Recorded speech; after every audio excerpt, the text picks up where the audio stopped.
Alrighty, in this video I'm going to be putting all this back in the bike. Hang on, it's already... HoonTV! It's Saturday and I'm in the shed finally. I've got everything back to start putting this engine back together, so I'm pretty happy. Big thanks to Sam Hayden and all the crew at Neat Gearboxes, because I've got a very sexy gearbox here now, so I'm going to show you that if you get excited about gearboxes. But also a quick whiz across the bench to see what's going on. Okay, so let's start in here, which is the gearbox. So look at that. They are some very nice, look at that, shiny. So that's all isotropic finished. And it even feels shiny in my hand. They put a little bit of oil on it just to make sure it doesn't go bad, but everything, shift forks, everything's all shiny. And what they do is they do the full treatment on it and then they get in and clean it all, make sure there's no media left anywhere. But look at that. I'm actually just going to dig up another standard one so I can compare them for you. I also treated myself to a set of cheap circlip pliers this morning because the other ones I had are super annoying and crap, so hopefully these ones are better. But let's delve deep into this. Ooh, let's try not to drop this. Alright. Don't lose that. So there you go, there's stock and slightly worn versus the treated one. So look at that, it's all shiny. And it's not just for looks. I'll put a link below to explain what the deal is. But anyway, so that back in the box there. You sexy beast of a gearbox can go over here. And as an example too, this Nova gearbox over here, which I'm not going to pull out, that's all super finished as well. So that's there for this future engine, which I've spoke about before. So there's my Sigma clutch. Very happy with the way the clutch is. Don't even know where it is, it's over there. Inside here, the casing's all cleaned up, ready to go. I've actually gone through all the colours, made sure all the new bearings, which I've pulled out of all their packets over there from CMS, are in. The old bearings here, which these are the Conrod bearings, which weren't actually that bad, are all on the bench here. I've replaced both Conrods and main bearings. The Conrod bearings were not bad, but the main bearings we're just looking a bit sad, so yeah, I've given them a bit of a hard life, so thank you bearings for your service. You are no longer needed. So bearing caps there. Under here is rock cover with the cams and all the bolts and stuff like that, head bolts. There's the two shafts from the gearbox, which I'll be using. There's my two crappy pairs of circlip pliers. All of my spaces, I put all of them in a pile, but I know where everything goes. Plus, thankfully I have not one, but two workshop manuals, the Climber and the Haynes one, so best of the best wins there. So I'm pretty sure they're both pretty good. I've used them both before. Now inside here, the crank's all sitting in, and what I did the other day was I went through and I used Plastigauge to check the bearing clearances. It's pretty hard to see in there, but I went through, double checked it against the manual. Obviously you torque down the bearing caps on the Conrods and then put the bottom half of the casing onto the top half and then bolt that down and torque it up as well. Hot tip, always under your torque wrench after you're finished with it, even though it's a cheap crappy one. But, and that's my old gear that can go back in there with that stuck to it. So anyway, yeah, basically going by what the instruction manual says, or the workshop manual, you have to go in and see those little tiny bits of green in there that are squished. They basically show you what your bearing clearances are, and visually, obviously they're all the same across the mains and the big end bearings, but you also measure them too. So get in there with the little gauge on the packet. It's pretty tricky stuff to use too, because it's like a fine thread. It's just nothing to it, but if you're patient, it'll sit there. And basically, yeah, I've clamped it down, checked everything. Everything seems perfect, which I'm very happy about, because I wasn't hoping for anything otherwise. But yeah, other than me pulling this right down and redoing rings and everything like that, the rings are really good, so I'm not going to do that. The bores look good. The head's in really good condition. I've cleaned all that, and that's looking pretty schmicko. So, and as mentioned previously, this is a special head. which was done in 1999 for AMCN magazine. Big shout out to you, Dean Mellor, and everyone else that's worked in that magazine prior to that. Sam and the crew. So anyway, I'm basically going to pull the crank back out, get in there, clean up where the plastic gauge was. I'll actually be assembling the gearbox first, so that when that goes in, crank and bearings can all sit in, and then the top goes and flips upside down. So the the bottom there will get flipped up and put onto there, and then we'll go bolted down. But obviously I've gone through and made sure that every single surface here is clean. There's no more sealant on here, and obviously being very careful with putting just a minimal amount of sealant on the casing. Some people don't use it, but yeah, I don't feel like I'm comfortable with not doing that. So just a really minor amount, otherwise you notice that it squishes everyone, it goes into your engine. So, but other than that, I have a gearbox to assemble, so I'm not really gonna, because I want to concentrate on what I'm doing, and I think it's a bit boring to film all that. So I'm going to basically get old mate GoPro up here. So I'm going to utilize this awesome little 3-footed monster mount. They're super sick. And do a bit of a time lapse as I sort of nut my way through it. I'll make a bit of space on the bench here, so I've got plenty of room. Concentrate on it, look at the workshop manual, make sure everything goes back in. Plus I can also put it in and check it as well before it all goes back together. So all worth doing and double checking.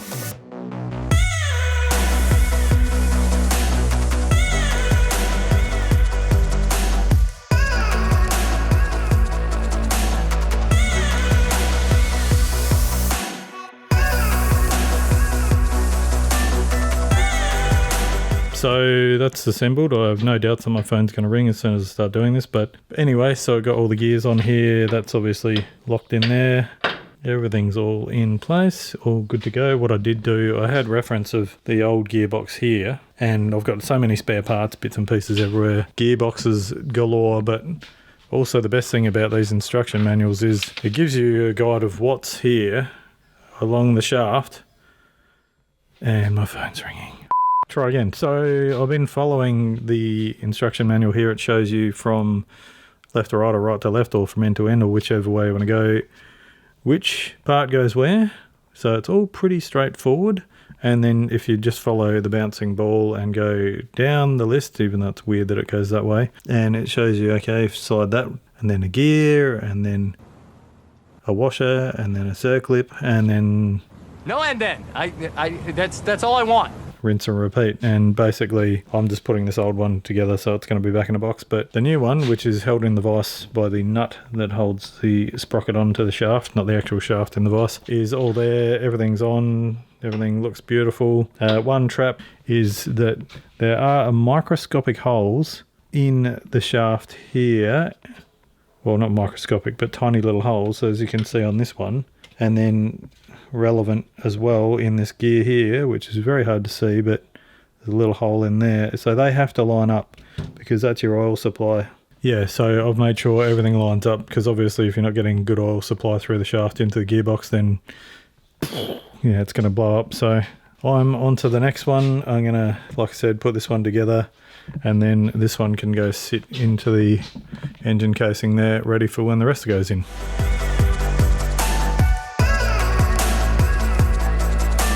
Alright, fast forward, and I've got this just sitting in here. It's all spinning nicely, and that's in neutral as well, so everything's going there. It's not ideal to check it like this because I don't have any shift forks, so they determine where everything sits, but it is getting all 6 gears. And when I say where it sits is, you can't really check for binding or anything like that, because this one here, if that slides across, that can collide there.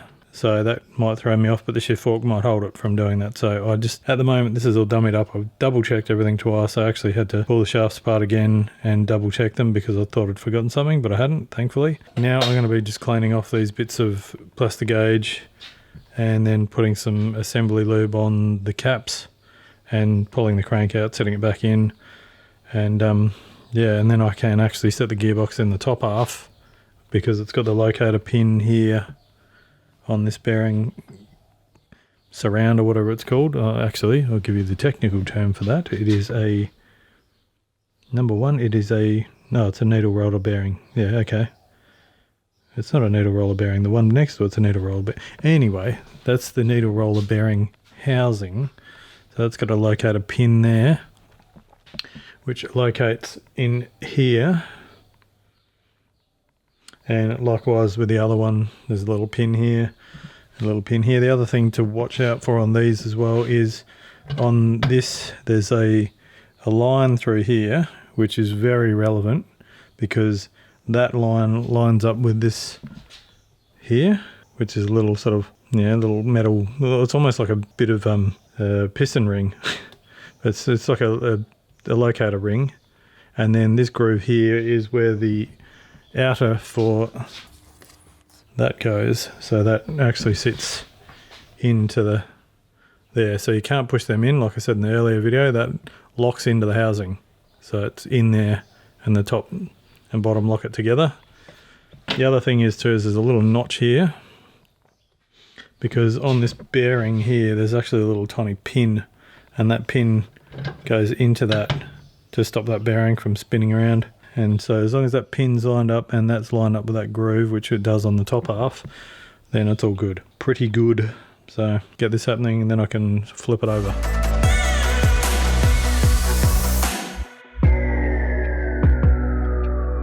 Right, here's a bit of progress. So I've got the gearbox all in. I've popped that on top of there, tested the gears. It's all a bit hard to do it three-handed because trying to do it to check it, so I didn't film that bit, but not very exciting anyway. But now I've got to do the all-important making sure I put this seal in here. Luckily, thanks to the legends of Honda, it comes pre-lubricated, so that'll just go on there. Just got to lift the shaft up and pop it in, but I will put a little tiny bit of 3-bond in there as well. Going to put the slightest amount of 3-bond around the edges where it seals up on the outside, not the inside. So obviously making sure you don't get any into the oil parts. Another thing I noticed was that this dowel pin was missing, which is kind of important because these run 3 dowels in the engine here. There's 1, 2 and 3, and what they do is they help to pull everything together, and that's obviously quite important because that's stopping these 2 gears from pulling apart. Thankfully I've got some spare bits, so I had spare one. But, yeah, let's throw it together now and start assembling the bottom end.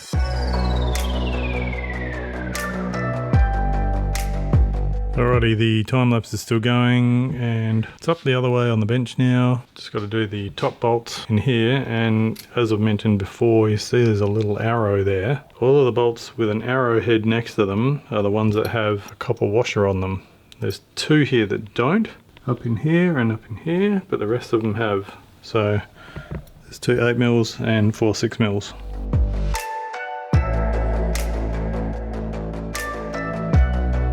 So I might have skipped ahead a little bit, and it's all together. It's got all new side covers on it, head gasket's all fresh, all that sort of thing. The engine's still old and grubby looking, but that's just because I haven't done like a full engine build on this thing. It's just been new bearings and a wipe down basically, and then cleaning on the inside. But other than that, it's ready to go back in. I will be using all these bits and bobs here for the next one, but yeah, this one here is just merely just getting the thing back in the bike with the gearbox freshened up, so it will be awesome. All right, so I've skipped ahead again and the engine's in. I've done this so many times now, it just sort of seems to happen pretty quickly. These are a cool setup because basically, I've shown in the past, there's one big bolt that goes through the bottom, another bolt that goes through these 2 hangers in here, 2 bolts that pull the engine up against the side of the bike in the frame here, up against the frame I mean. And then on this side, something you never forget, there's a spacer in here, so that allows a gap for the engine to come up into, so the spacer goes in there. But then also down here is an adjustable nut, which is really hard to see. Here's one I prepared earlier, which screws in and then pushes up against the engine to lock it into place, and then you lock it in with a castle nut, so it all goes in nicely, and then the bolt that comes through that locks up. So we're in. I'm just about to go through and put on these AS3 silicone hoses. I decided to upgrade that, not just the radiator, so new radiator, new silicone hoses. Everything was getting a bit old, so I'm just giving it a bit of a birthday. And then on will go the headers and the carburetors, and basically I just got to fill it up with oil and a fresh filter, which will just be effectively for running. But then from there, to get it run up on the dyno and oil change, and it's ready to go. Slight yeah moment, I'm going to beep that out, but just cranked it over and no plugs in it, so it won't start up, but it has oil pressure. Woohoo! Alright, next step is to put the radiator back on and fill it up with coolant, put the plugs in and fire it up, but that's tomorrow's job. So, awesome. Fresh haircut. Right, so it runs. I started it up today and it runs fine. Everything's good. I put a bit of start you bastard in the carburetors. I won't start it now because it's late at night and I have wonderful neighbours. And the only downside was that this little bit in here of the carburetor where the fuel feeds in, splits up and goes in the fuel bowls, I believe one of the O-rings in there is leaking. Big pool of fuel in there and it went down through the bike. They do sometimes come good if you give them a wriggle around. They might dry up. It might be good now, but I kind of feel like I've got a terrible excuse to put these on the bike. Now, these were actually built for that bike over there, but since the engine in that bike came with a set of FCR 39s on it, I kept the carburetors with it that came on it. These were built by Shannon, who is aka that carburetor guy. Absolute legend. I've showed these before. They're all black Cerakoted and very, very nice. Got the offset velocity stacks on it, so all nice and brand new pretty much. Bugger it, I'm going to put them on this. It's going to add a little bit of extra work to putting the bike together and means I've got to tune it again, but I had decided I want to put this on the dyno to bed in the new bearings and so forth, so hopefully we'll be able to get it running well enough so that we can put a couple of kilometres on the dyno. Then I'll just basically take it the hair like this, dump the oil, put a fresh filter on it, and then get into the carburetors and then hopefully get it all good. There's going to be a bit of messing around to get the airbox to sit over the carburetors again, but she'll be alright. Otherwise I could go down the path of the other white bike and just put some pod, sort of foam filters over the top. But yeah, they are very nice and I'm excited to be running them finally because they've been sitting around and they look so super sexy and I love the sound of FCRs. And having ridden that bike once very briefly around the track, it sounded so cool. So, and my 92 blade, there's blades everywhere here at the moment. That one there, that's got FCR 39s on it as well. So FCR life, I think, turning it a bit more into a race bike. So then I'll have more of an excuse to get that other engine built, and then this thing will be a proper absolute animal. What I've always wanted to do to it. Pretty good, but I can't wait to ride this gearbox. Should be pretty awesome now with all that coating and everything slipping and sliding around and jumping into gear nicely. So yeah, awesome. Happy days. All right. So I don't even know where I'm up to because the last couple of weeks have been really busy, but I've got these carbies sitting on there. They're not actually tightened up, but it does start and it runs, which is awesome. Just now dealing with what to do with the throttle cable situation. Basically, it's, I can either go make custom cables, which I've done in the past, but the thing is that I think I'm just going to change the bracket and move that out a bit. So I should be able to get away with extending that. The deal is though is that I need to make sure that the throttle sits in the right spot, obviously, so it sits all the way back. And the drama being, this is really hard to show you, but say that's throttle off all the way around, is that this one sits all the way in and this one sits way further back. So do I go custom cables? Because the OCD in me, we have a longer cable, shorter cable, or do I modify the cable bracket? So, interesting situation. I went custom cables on that bike there. That bike there, I was lucky enough to use the cables that came with the engine. But this one, what do I do? So, just thinking out loud. All right, I'm going to cap it at that for this video. They are on. I have the throttle bracket, cable bracket there modified. Just need to lubricate the throttle cables a bit, but it's working really good. Got full travel there. Stinks of fuel because the accelerator pumps. Good job, Boxer. One trick for young players or old players like me is don't use the wrong fuel hose, which isn't fuel hose, because I just grabbed something off the shelf just to get it running and fuel likes to eat the inside of it. So yeah, don't do that. But thankfully it didn't make any mess or ruin anything. So yeah, use fuel hose. Yeah, so pretty much gonna just leave it there. I'm going to be getting the old airbox to fit over the new carburetors. Probably just a bit of cutting and horrible fiberglass dust and stuff like that, but you get that on the big jobs. And yeah, from there just button up a couple of things, probably just throw on the tail fairing and then I'll throw it on the ute, get it down the dyno. It's not so much of a run in now it's a run in and set up the carbies, but yeah, I'm sure we can do it all in one day, so should be fun. And if you haven't seen me harassing the internet already, we've launched Hoon Coffee. So 3 blends, mild, medium and strong. Check out the website. If you go on there right now and use the code HoonTV, then you'll get a cheeky discount. So thanks for your support.